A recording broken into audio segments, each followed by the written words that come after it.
샬롬. 2월의 세 번째 주일입니다. 오늘은 정말 날씨가 많이 풀린 것 같습니다.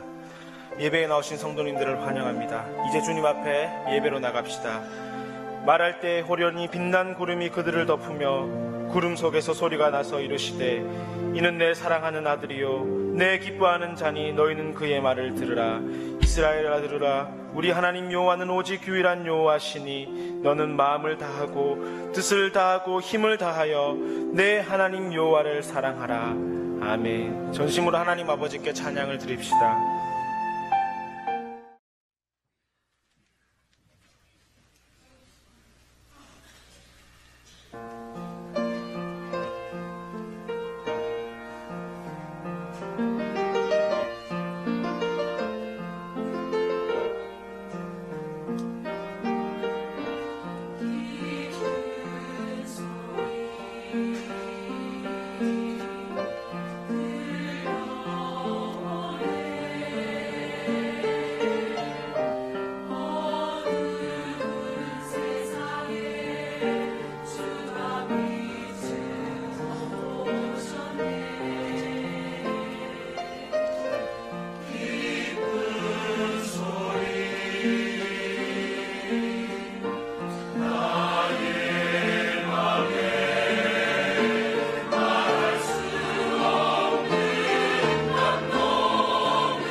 감사합니다. 이제 우리 함께 하나님 말씀을 받들어 읽겠습니다. 사도행전 7장 20절에서 34절에 있는 말씀입니다. 살아계신 하나님의 말씀입니다. 이제 우리 함께 주의 말씀 받들어 읽겠습니다. 20절부터 34절입니다. 다 같이 읽으십시다. 그때에 모세가 났는데 하나님 보시기에 아름다운지라. 그의 아버지의 집에서 석 달 동안 길리더니 버려진 후에 바로의 딸이 그를 데려다가 자기 아들로 기르매 모세가 애굽 사람의 모든 지혜를 배워 그의 말과 하는 일들이 능하더라.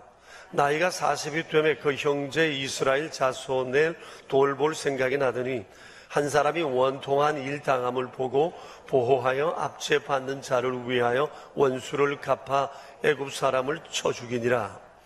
그는 그의 형제들이 하나님께서 자기의 손을 통하여 구원해 주시는 것을 깨달으리라고 생각하였으나 그들이 깨닫지 못하였더라. 이튿날 이스라엘 사람끼리 싸울 때에 모세가 와서 화해시키려 하여 이르되 너희는 형제인데 어찌 서로 해치느냐 하니 그 동물을 해치는 사람이 모세를 밀어뜨려 이르되 누가 너를 관리와 재판장으로 우리 위에 세웠느냐? 내가 어제는 애굽 사람을 죽인 것 같이 또 나를 죽이려느냐 하니 모세가 이 말 때문에 도주하여 미디안 땅에서 나그네 되어 거기서 아들 둘을 낳으니라. 40년이 참에 천사가 시내산 광야 가시나무 떨기 불꽃 가운데서 그에게 보이거늘 모세가 그 광경을 보고 놀랍게 여겨 알아보려고 가까이 가니 주의 소리가 있어 나는 내 조상의 하나님 곧 아브라함과 이삭과 야곱의 하나님이라 하신대 모세가 무서워 감히 바라보지 못하더라. 주께서 이르시되 내 발에 신을 벗어라. 내가 서 있는 곳은 거룩한 땅이니라. 내 백성이 애굽에서 괴로움 받음을 내가 확실히 보고 그 탄식하는 소리를 듣고 그들을 구원하려고 내려왔노니 이제 내가 너를 애굽으로 보내리라 하시니라. 아멘. 지난주엔 부모의 믿음이 자녀의 성장에 미치는 그 영향력에 관해서 우리가 보았습니다. 사실 사람이 성장하는 데 있어서 부모의 영향력은 매우 큽니다. 부모가 어떤 성향을 가졌느냐에 따라서 자녀의 장래가 결정되는 경우가 많기 때문에 그렇습니다. 이에 대해서 모세의 부모를 예를 들어 말씀드렸는데 여러분 기억하시는지 모르겠습니다. 모세의 부모에게는 자녀 양육에 세 가지 키워드가 있었습니다. 그들은 이것을 말로만 아니라 삶으로 드러내 보여주었는데 첫째는 믿음으로 사는 것이었습니다. 그들은 자기가 믿는 대로 자녀를 양육했습니다. 둘째는 자기 자녀를 아름답다고 보았습니다. 토부하다는 말 기억하시죠? 하나님 보시기에 참 좋다 하는 뜻입니다. 그러니 자녀를 보되 하나님의 시각으로 바라봤다는 것입니다. 셋째는 왕의 명령을 두려워하지 않았다는 겁니다. 자녀를 믿음으로 양육하는 일을 위해서는 어떤 것도 감수했던 모세의 부모였습니다. 자, 그런데 어떻게 보면 모세의 부모는 자녀 양육을 마치 소명처럼 여겼던 것 같습니다. 내 자식이니까 잘 키워봐야지가 아니라 먼저 하나님의 입장을 헤아리며 하나님을 생각하며 자녀를 키웠다고 하는 겁니다. 좀 전에 말씀드린 자녀 양육의 세 가지 키워드가 그것을 우리에게 말해주고 있습니다. 참으로 범상치가 않은 부모였다는 생각을 하게 됩니다. 그러니까 모세 같은 아들이 나오지 않았을까 하는 생각을 지울 수가 없습니다. 오늘 읽은 말씀은 모세의 출생과 더불어 그의 인생 80년의 삶에 관한 내용입니다. 이 기간 동안 모세는 참 우여곡절이 많았습니다.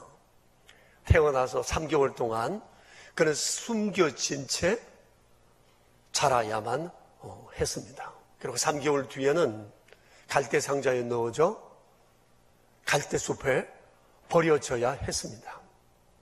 근데 참으로 하나님의 은혜로 바로 공주의 눈에 띄어 그는 살아나게 되고 생이별하게 되었던 모친과 유모 관계로 만나게 되면서 젖들 때까지 어머니 무릎에서 자랐고 그 이후에도 아마 부정기적인 만남을 가졌으리라고 생각을 합니다.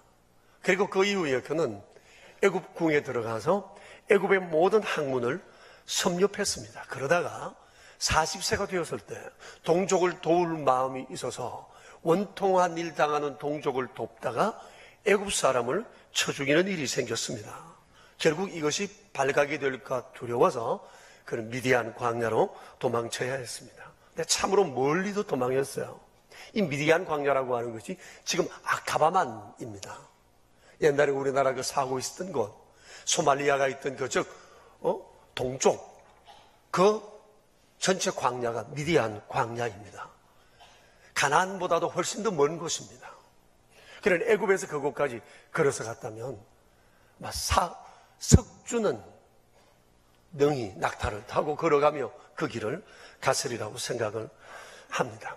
그러니 모세는 40세에 그의 인생이 크게 한번 꺾인 것이다, 그렇게 볼 수 있을 것입니다. 그런데 그곳에서 그런 한 여인과 운명적인 만남을 하면서 다시 상한 마음을 추스리고 새로운 삶을 시작합니다. 그래서 장인 집에서 처가살이 하면서 장인의 양을 돌보는 양치기로 40년을 살아가게 됩니다.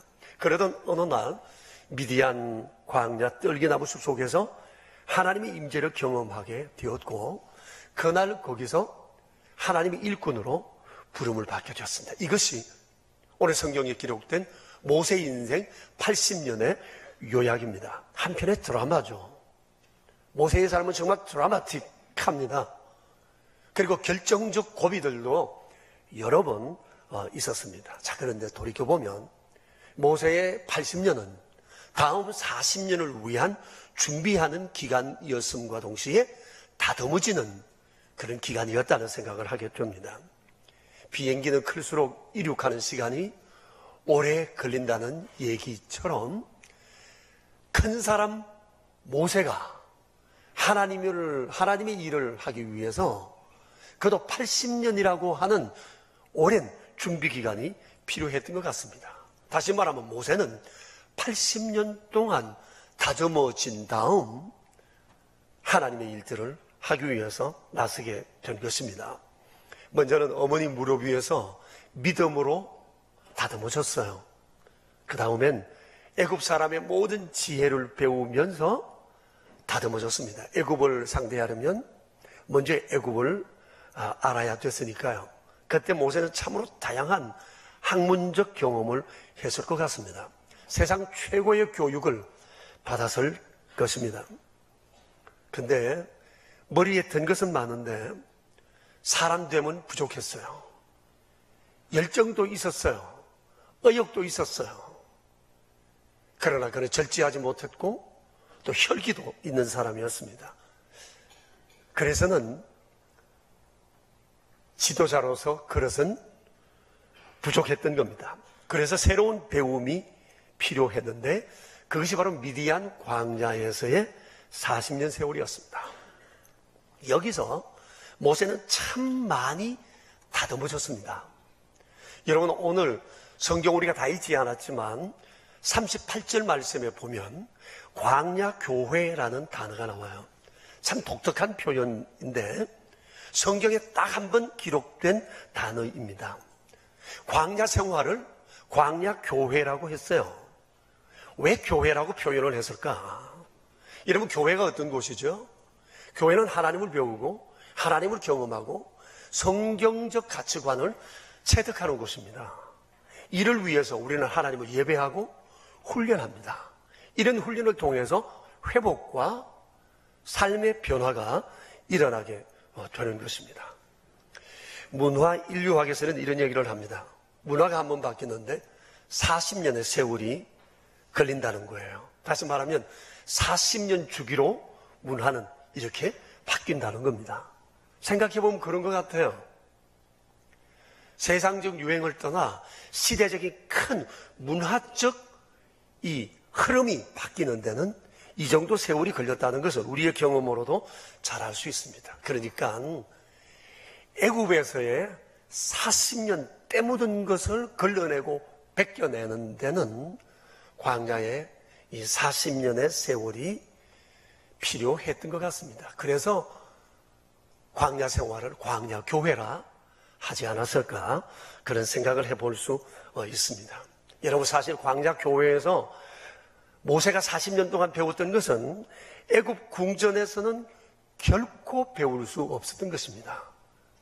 그는 그곳에서 왕년의 관록을 분토처럼 여기는 겸손을 배웠고, 인생의 외로움과 허물을 이겨내는 인내심과 절제를 배웠고, 그곳에서 세상적, 애굽적, 물질적 가치관을 바꾸는 신앙적 가치관을 새롭게 경험할 수 있었습니다.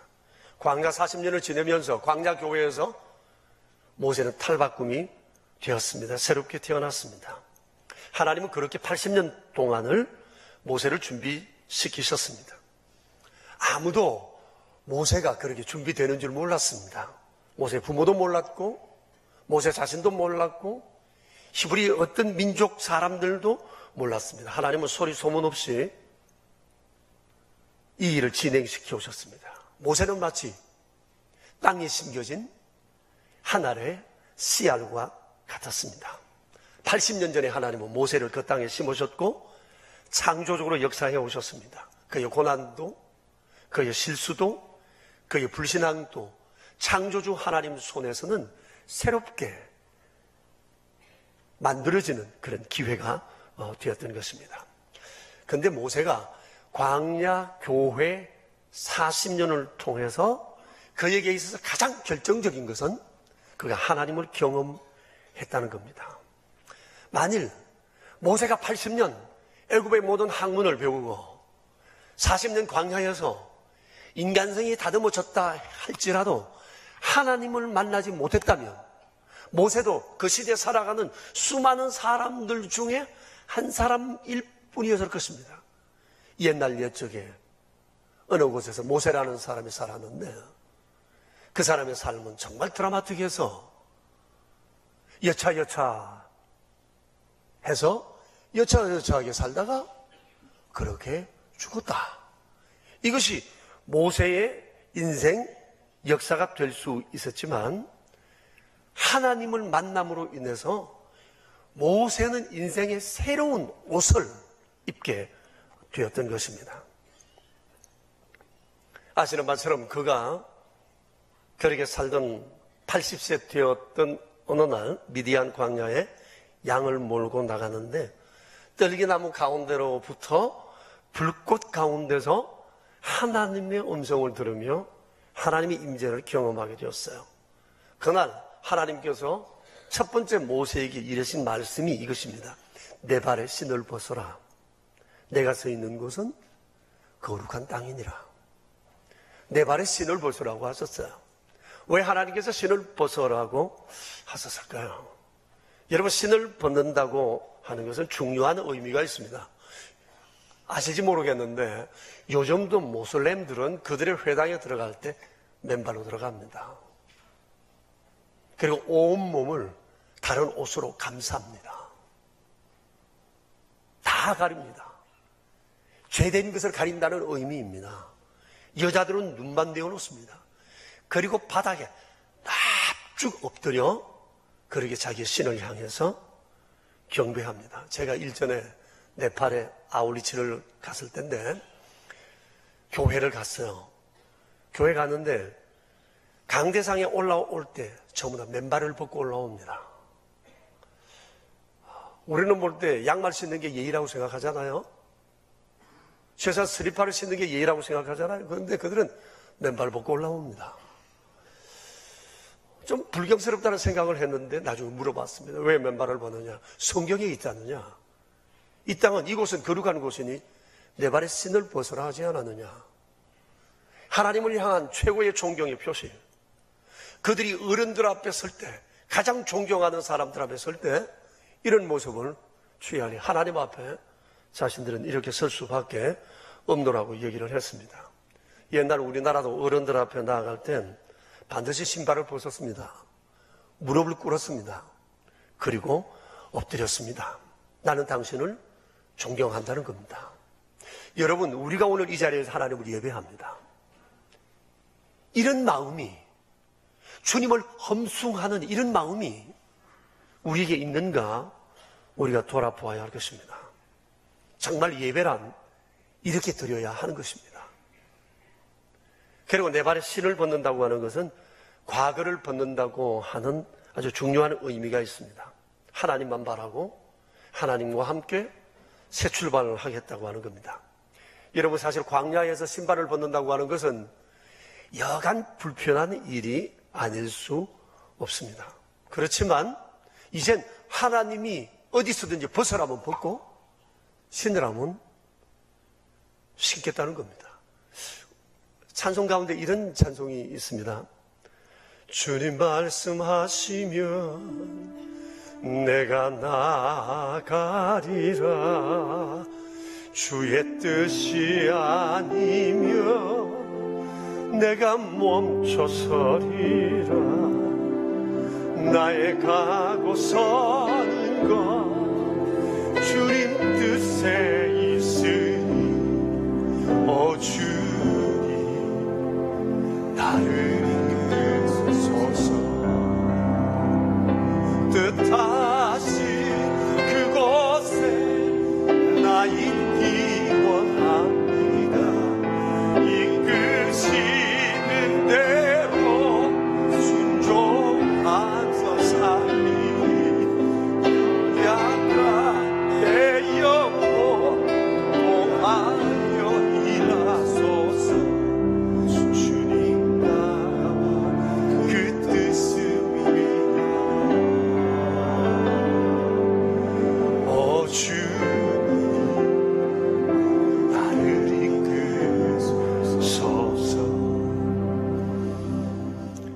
여러분, 발에서 신을 벗는다고 하는 것은 이런 신령한 의미가 있습니다. 가자는 대로 가겠다고 하는 거죠. 벗으라면 벗겠다는 거예요. 가라면 가고 서라면 서겠다는 겁니다. 다음 주에 우리 교회 임직식이 있는데 이번에 피택자들이 임직 안수 받을 때 이런 모습으로 안수를 받게 됩니다. 신발을 벗고 무릎을 꿇고 무릎을 세워 하나님 앞에 그렇게 받으려고 합니다. 하나님께서 모세를 만나서 제일 먼저 그에게 이르신 말씀은 내 발에 신을 벗어라. 내가 쓴 곳은 거룩한 곳이다. 그리고 마지막에 주님은 모세에게 또 이런 말씀을 하셨습니다. 34절에 나오는 말씀인데 내가 너를 애굽으로 보내겠다는 것입니다. 뭐라고 그러세요? 내 백성이 애굽에서 괴로움 받음을 내가 확실히 보고 그 탄식하는 소리를 듣고 그들을 구원하려고 내려왔노니 이제 내가 너를 애굽으로 보내리라 그랬습니다. 하나님께서 모세를 하나님이 하시는 일에 고용하시겠다는 겁니다. 하나님이 내려오셨는데 하나님이 직접 하셔야 되는데 모세를 대리자로 세워 하나님께서 그 일을 행하시겠다고 하는 거예요. 여러분, 이것을 소명이라고 합니다. 내가 너를 내 일에 불렀다. 그리고 가라. 이걸 소명이라고 얘기합니다. 자, 그런데 모세는 처음엔 주저했어요. 핑계가 많았고 이유가 많았어요. 나는 나이가 많습니다. 나는 과거가 있는 사람입니다. 나는 말 주변머리도 없는 사람입니다. 그렇지만 하나님께서는 모세의 얘기를 듣지 않으셨어요. 계속 모세를 소명하십니다. 모세는 결국 하나님의 끈질긴 소명 앞에 아멘했고 그날 모세의 삶에 혁명이 일어났습니다. 이 하나님의 소명이 알고 보면 모세를 모세 되게 한 것입니다. 여러분, 모세의 삶에 일어난 이 혁명적 사건은 하나님의 소명으로 말미암은 것이다는 사실을 우리가 기억해야 합니다. 근데 만일 모세가 이것을 하나님의 소명을 알아차리지 못했거나 끝까지 하나님의 소명을 수용하지 못했다면 일은 허사였을 것입니다. 신앙적 사건은 언제나 하나님의 감동과 인간의 반응으로 이루어집니다. 하나님은 소명하시고 사람은 하나님께 반응하여 순종하고 따를 때 이때 역사가 일어나게 되는 겁니다. 이처럼 하나님의 일을, 하나님의 명령을, 하나님의 요구를 나의 것으로 받아들이는 것, 이것을 소명의식이라고 얘기합니다. 그래서 이 일은 하나님이 내게 맡기셨다. 내가 하고 있는 이 일은 하나님의 일이다.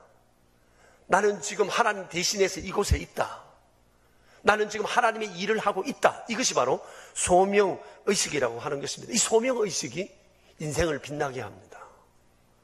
값지게 만듭니다. 가치 있게 합니다. 마틴 루터킹이라고 하는 사람 여러분 아시잖아요. 마틴 루터킹이 이런 얘기를 했습니다. 사람이 생명을 걸 만한 일을 가지지 못했다면 그의 인생은 인생이 아니다 그랬습니다. 목숨을 걸 만한 일을 경험하지 못하면 인생이 아니다. 무슨 말입니까? 왜 사는지를 모른다는 거예요. 내가 왜 사는지를 모르면 이건 인생이라고 말할 수가 없다고 하는 겁니다. 유대인 랍비 중에 힐렐이라는 사람이 있습니다. 전설적인 인물인데요. 가정이 너무너무 가난해서 그 사람이 학교 공부를 못했어요. 학교를 못 갔어요. 공부를 하고 싶은데 학교를 못 가고 그러니까 어느 겨울날 그가 학교를 갔는데 지붕 위에 올라가서 그 굴뚝으로 들리는 선생님 소리를 듣고 공부를 했어요. 그러다가 그만 깜빡 졸았는데 그의 몸이 점점 내리는 눈으로 덮이게 되었다고 합니다. 몸이 꽁꽁 얼어갈 즈음에 랍비가 그를 보았고 끌어내려서 그에게 연유를 물은 적 상황이 그렇다는 얘기를 들었어요. 그래서 선생님이 이 힐렐에게 수업료 없이 공부할 수 있는 그런 기회를 마련해 주었습니다. 그리고 열심히 공부해서 그도 역시 랍비가 되었어요. 그 이후로 이 일을 계기로 유대 학교는 아이들에게 수업료를 받지 않게 되었다 합니다.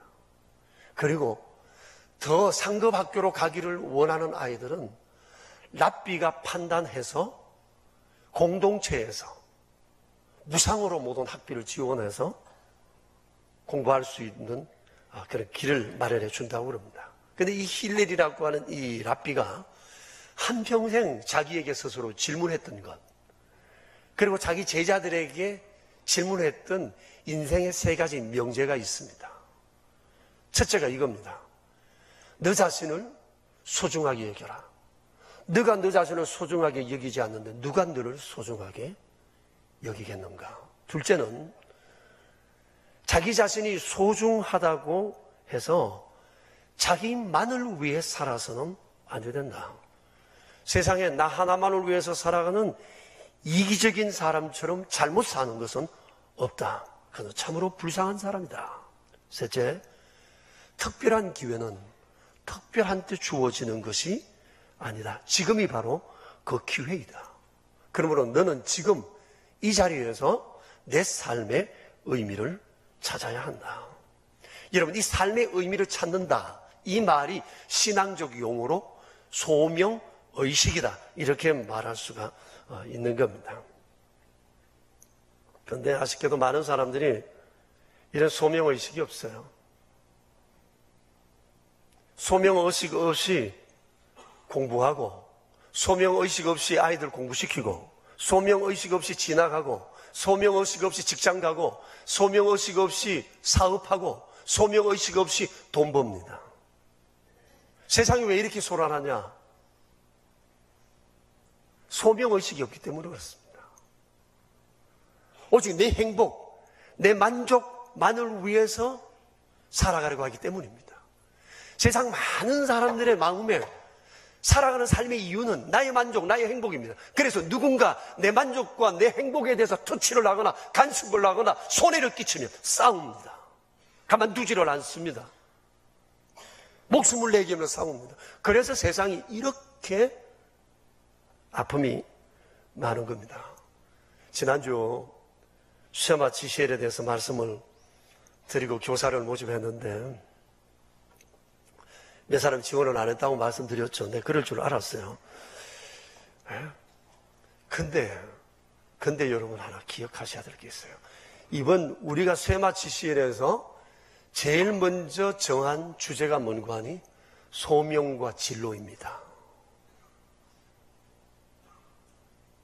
내가 왜 공부하는지 이유를 아는 아이와 그렇지 않은 아이는 공부하는 태도가 다를 겁니다. 이 목적을 아는 아이와 그렇지 않은 아이는 차이가 있을 것입니다. 부모도 마찬가지일 것입니다. 이렇게 좋은 삶의 양식은 어리면 어릴수록 그 마음밭에 일찍 뿌려지는 게 좋습니다. 그런데 이 일 좀 같이 하자는데 왜 말을 안 들어요?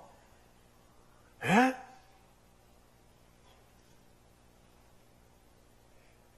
우리는 모르고 지나왔어요. 우리 선배들은 이것을 우리에게 가르쳐 주지 않았어요. 왜 사는지에 대해서 행복, 만족, 배부름, 이것이 모든 이유였어요. 삶의 이유였어요. 우리는 못 배웠어요. 그게 유일한 삶의 이유라고만 배워왔으니까. 우리 아이들은 그렇게 자라면 안 되잖아요. 우리가 잘못 배웠던 것을 이제 아이들에게 새롭게 가르쳐 줘야 되잖아요. 근데 이것 좀 하자는데 왜 안 하세요? 에? 우리 아이들이 여전히 우리가 갔던 이 실패의 길을, 실수의 길을 가야 됩니까? 뱀 앞으로는 돼지가 돼야 되겠어요? 아니면 고민하는 소크라테스가 돼야 되겠어요?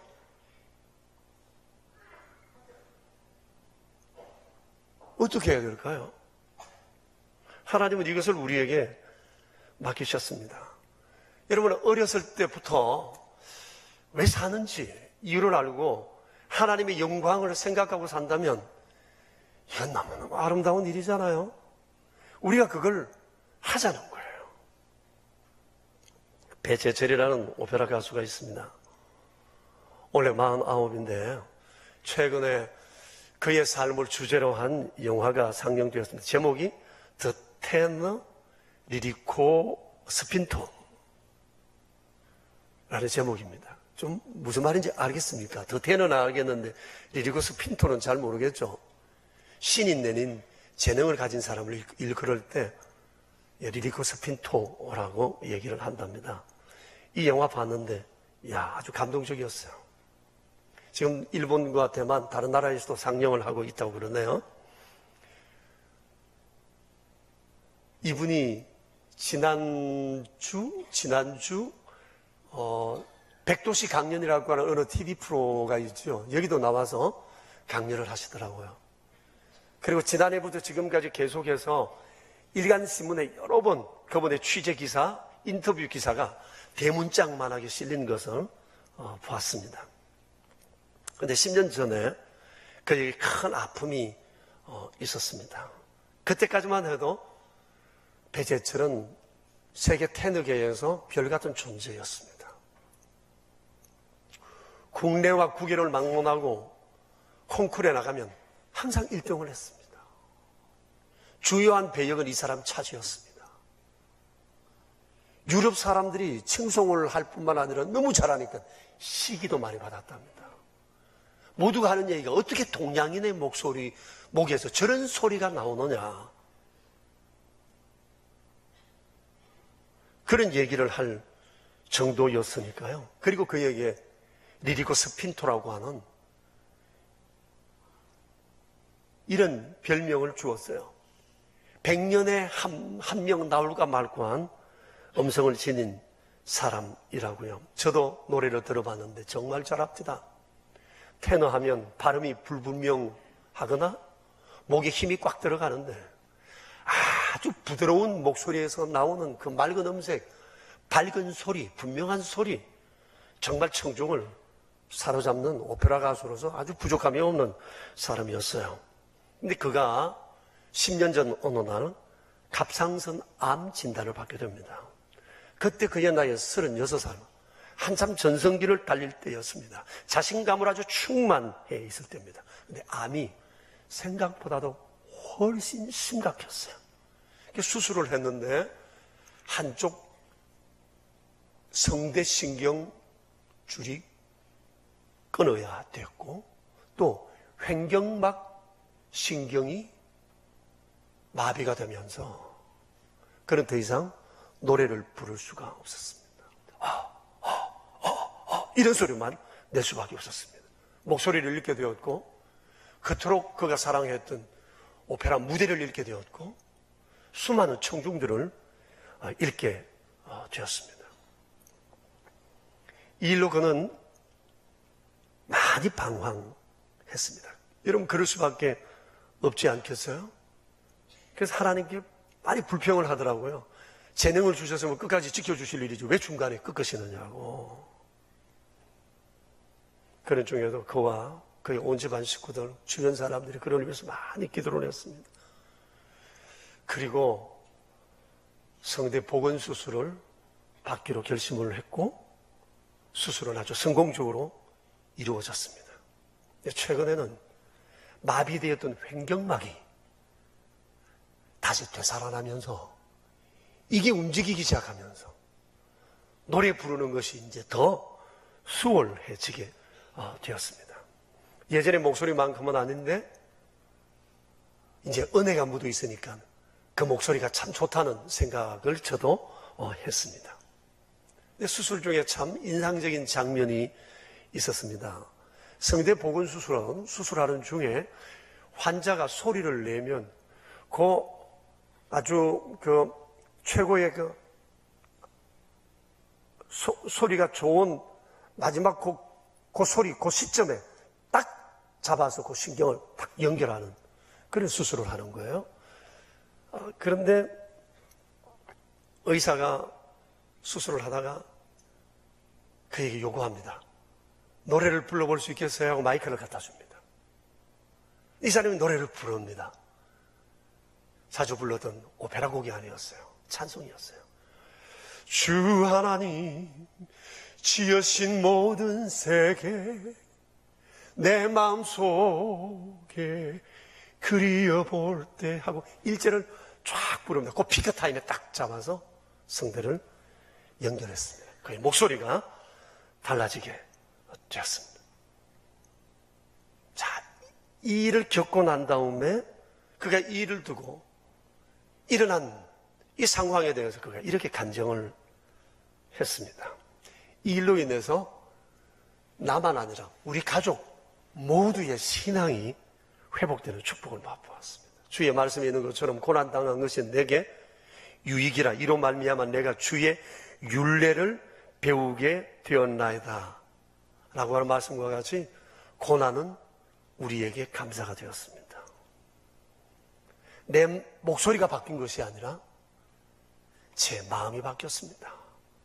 제 삶의 중심이 달라졌습니다. 이제까지 내 삶의 목표는 세상에서 유명해지는 것이었습니다. 많은 돈을 버는 것이었습니다. 그리고 모든 사람의 찬사는 나의 노력에 대한 당연한 대가라고 생각했고 나는 언제나 그것을 생색내며 교만했습니다. 그런데 내가 이 고난을 통해서 깨닫게 된 것은 하나님이 주신 재능을 내가 내 이름과 내 영광을 위해서만 사용해 왔다는 것이었습니다. 그런데 나는 내 힘으로 무엇든지 다 할 수 있는 줄 알았는데 질병 앞에서 내가 할 수 없는 일이 있다는 사실을 알게 되면서 이제 모든 것을 다 내려놓게 되었습니다. 그러면서 내 목소리는 내 것이 아니로구나. 내 마음대로 사용하면 안 되는구나. 그래서 이제 하나님께서 내게 다시 한번 노래할 수 있는 기회를 주신다면 오페라 무대가 아니라도 하나님이 가라시는 곳이면 어디든지 가겠다. 그는 고난을 통해서 사는 이유, 자기가 노래해야 할 이유를 알게 되었다고 얘기를 합니다. 그래서 마음속에 하나님의 영광을 위해서 이제 노래하고 싶다는 생각이 막 들었습니다. 그러던 차에 성대 복원 수술에 대한 얘기를 듣고 전문가를 만나 그 일을 이루게 되었습니다. 그가 얘기를 합니다. 지금까지는 나는 일방적으로 노래했습니다. 자, 배재철이 노래하니 여러분은 들으시오 라는 것이었지만 이제는 청중들의 마음을 헤아리며 그들의 소리를 들으며 나는 노래할 수 있게 되었습니다. 여러분, 이게 얼마나 겸손한 얘기입니까? 배제처럼 고난을 통해서 다시 태어났어요. 삶의 이유를 알았어요. 그의 영혼이 소명의식으로 가득 차게 된 겁니다. 배제처럼 인생이 한번 크게 꺾이고 난 다음에서 소명의식이라는 걸 알았습니다. 엄청난 대가를 치르고 그는 돌아와야 할 자리로 돌아오게 된 것입니다. 사람이 미련해서 이렇게 꺾여야만, 하나님이 꺾으셔야만 깨닫는 사람이 있는가 하면 어떤 사람은 말씀을 통해 꺾이지 않고도 소명의식을 발견하고 살아가는 사람들이 있습니다. 여러분, 믿음의 눈으로 보면 우리 모두에겐 소명이 있습니다. 하나님은 각 사람마다 소명을 주어 세상에 태어나게 했습니다. 소명 중에 자라나는 겁니다. 그런데 세상에는 이것을 몰라요. 소명을 아는 사람이 있고 소명을 모른 채 살아가는 사람이 있을 뿐이에요. 오직 내 만족, 내 행복, 내 배부름, 이것이 인생의 목적이 되어서 목숨을 걸고 세상을 살아가는 사람과 소명을 알고 살아가는 사람이 있을 뿐이에요. 여러분, 우리가 이 학교 다닐 때 국민교육헌장이라는 게 있었습니다. 조회 때마다 외웠는데 그 서두가 이렇습니다. 우리는 민족 중흥의 역사적 사명을 띠고 이 땅에 태어났다. 조상의 빛난 을을 오늘에 되살려 안으로는 민족 자주의 독립을 꿈꾸고 밖으로는 인류 공영에 이바지 할 때다. 이에 우리의 나아갈 뼈를 밝혀 교육의 지표로 삼는다. 뭐 이렇게 우리가 외워봤던 기억이 있습니다. 여러분 아시죠? 예. 그때는 몰랐는데, 야, 지금 생각하니까 국민교육은 참 누가 만들었는지 참 기가 막히다 생각을 해요. 예? 이거 분명히 소명의식이 뭔지 아는 기독교인이 입안했을 것 같아. 제 생각에. 이야, 민족 중흥의 역사적 사명을 띠고, 이런 말을 어떻게 할 수 있어요? 역사적 사명을 띠고 내가 세상에 태어났대요. 하나님 나라를 위하여 역사적 사명을 띠고, 교회에서 그렇게 배웠는데, 문교부에서 하라니까 민족 중흥 그게 들어갔던 것 같아. 여러분, 한번 생각해 보세요. 내가 이런 역사적 사명을 띠고 내가 세상에 태어났다는 것을 알고 살아야 되지 않겠나? 라고 하는 거예요. 여러분 어떠세요? 하나님이 여러분에게 주신 소명이 뭡니까? 여러분 소명을 알고 계세요? 하나님이 내게 주신 소명 뭐예요? 뭡니까? 그 소명이 뭐예요? 여러분, 하나님이 우리에게 주신 소명을 크게 보면 하나예요. 그게 뭔가 하니 내 하는 일을 통해 하나님이 누구신지 드러내 보이는 것, 이게 소명입니다. 내 하는 일을 통해 하나님의 뜻을 세상에 드러내 보이는 게 이게 소명이에요. 그러면 생각해 봐요. 소명 아닌 것이 세상에 없는 겁니다. 목사만 소명이 아니에요. 선교사만 되는 것이 소명이 아니에요. 내 모든 직업, 내 재능, 내가 살고 있는 삶의 처소가 바로 소명이요, 소명의 자리라는 사실을 우리가 기억을 해야 되는 겁니다. 이 직업, 하나님을 드러내기 위해서 하나님이 내게 그 직업 주셨고, 재능, 하나님을 드러내기 위한 수단으로 하나님이 그 재능을 주신 것이에요. 가끔 우리 교우들 중에서 목사님 나 바빠서 교회를 못해서 참 미안합니다, 그렇게 말하는 분들을 볼 때마다 제가 하는 말이 있습니다. 걱정하지 마십시오. 교회 일은 내가 할 테니까 당신 직업을 통해 주님의 일을 하고 있는 겁니다. 그러므로 당신의 직업과 당신이 하는 그 일이 하나님이 내게 주신 일이라 생각하고 그 일을 하나님의 이름을 걸고 열심히 하십시오. 그게 하나님의 일이요, 그것이 바로 당신의 소명의 자리입니다. 이런 얘기를 제가 그때마다 합니다. 여러분 들으셨잖아요. 어떤 분은 말합니다. 목사님, 나는 돈 버는 재주는 있는데 봉사할 시간은 없어요. 그래서 나 돈 벌어서 돈으로 봉사를 합니다. 그거 참 좋은 생각이라고. 여러분, 돈 잘 버는 것도 이거 소명 중에 하나입니다.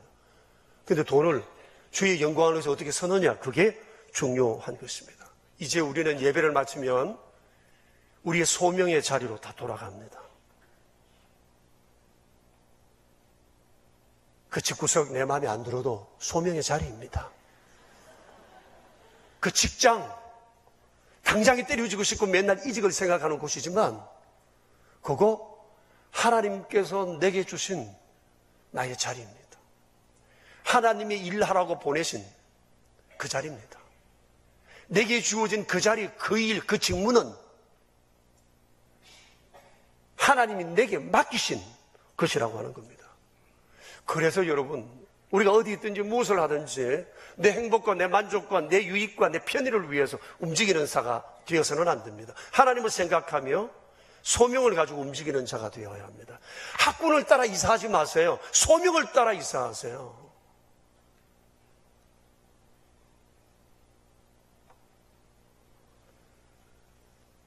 여러분,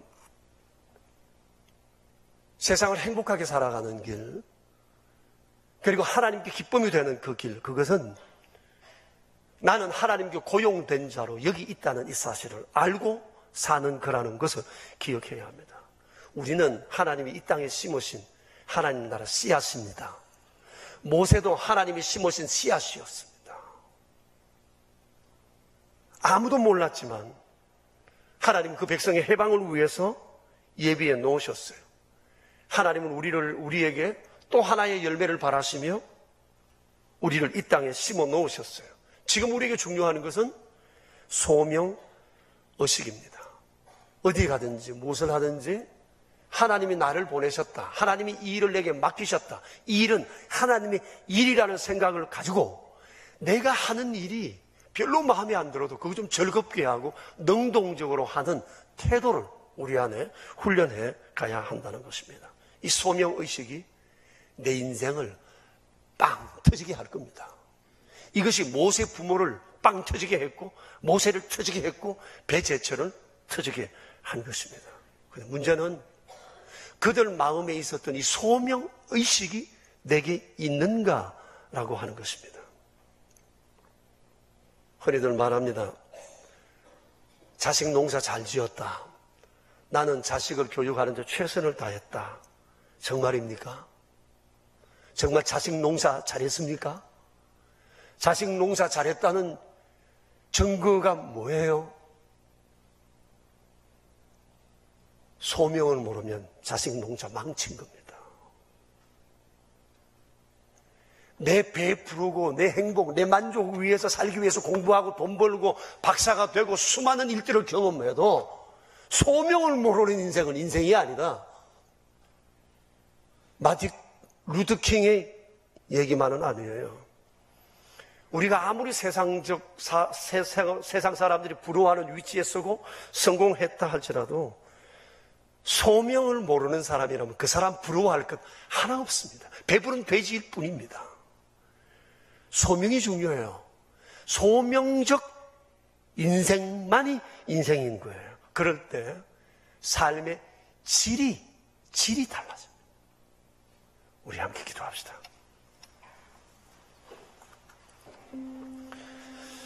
여러분, 나는 어떻게 살아왔는지 생각해 봅시다. 그냥 열심히 사는 것 가지고는 안 됩니다. 네, 성공 좋죠. 성공 이유가 뭐죠? 열심히 일한다, 돈 번다, 이유가 뭐죠? 소명을 모르는 인생은 인생이 아니다는 것입니다. 하나님께서 이런 사람을 찾고 계시고 이미 우리에게는 소명이 끊임없이 주어졌는데 우리가 소명의식을 못 가지고 있어요. 되돌이킬 수 있어야겠습니다. 우리 하나님 앞에 소명과 소명의식을 위해서 기도하겠습니다. 하나님 아버지,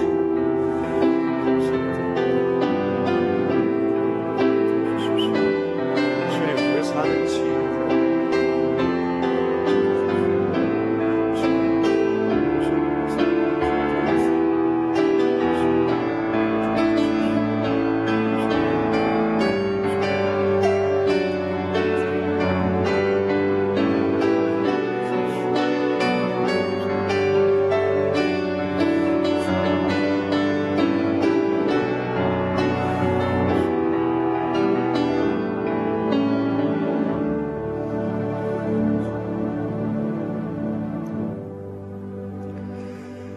그렇습니다. 주님, 되돌아보면 참 잘못 살아온 것 같습니다.